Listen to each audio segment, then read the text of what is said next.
Tesla's second quarter delivery numbers are out right now as we've been tracking shares of TSLA pre-market. The numbers just dropping here at the beginning of the 9 a.m. hour, and we're taking a look at the overall production coming in at 410,831 vehicles. The deliveries during the quarter came in at 443,956 vehicles. Of course, this skews heavily towards the 3 and the Y.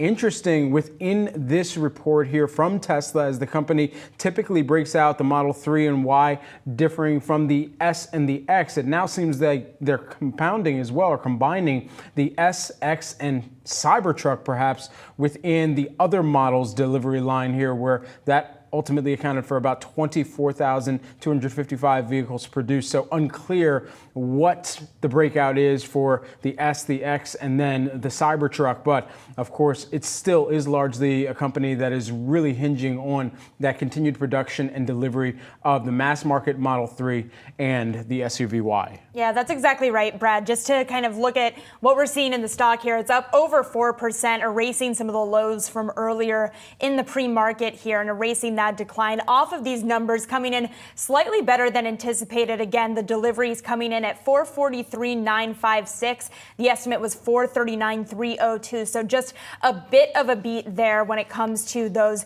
delivery numbers. We also, as you mentioned, Brad, just to reiterate, Model 3Y deliveries coming in at 422,405 versus the estimate of 412,288. So that Model 3Y delivery was also a beat. Now, they produced about 411,000 vehicles and delivered about 444,000. So again, seeing a little bit of a beat kind of across the board when it comes to the Tesla deliveries here. And that is what we are seeing in terms of the market reaction in this stock price. Now, this is interesting given what we've seen in terms of competition from the likes of a BYD here, that it had a significant showing when it comes to China sales. That led to some questions that we were having earlier today about how these delivery numbers could be impacted by the competition in China. But it looks like Tesla was able to beat that estimated delivery number. The overall number, however, taking a look at some of the Tesla China deliveries, that came in down year over year, 24.2%. 71,000 vehicles were accounted for in China here, and this is according to the China Passenger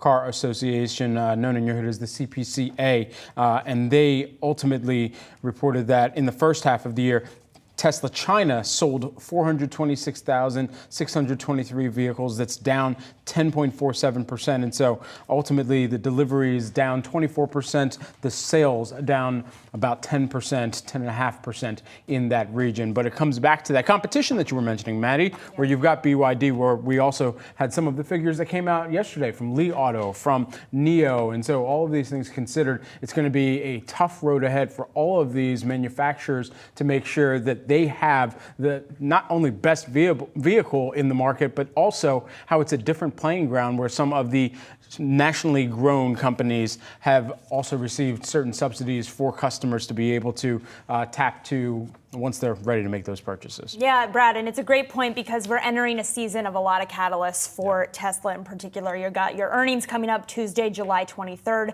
So a lot of notes saying that the next couple of weeks, the next month in particular, is going to be a big one when it comes to the Tesla story.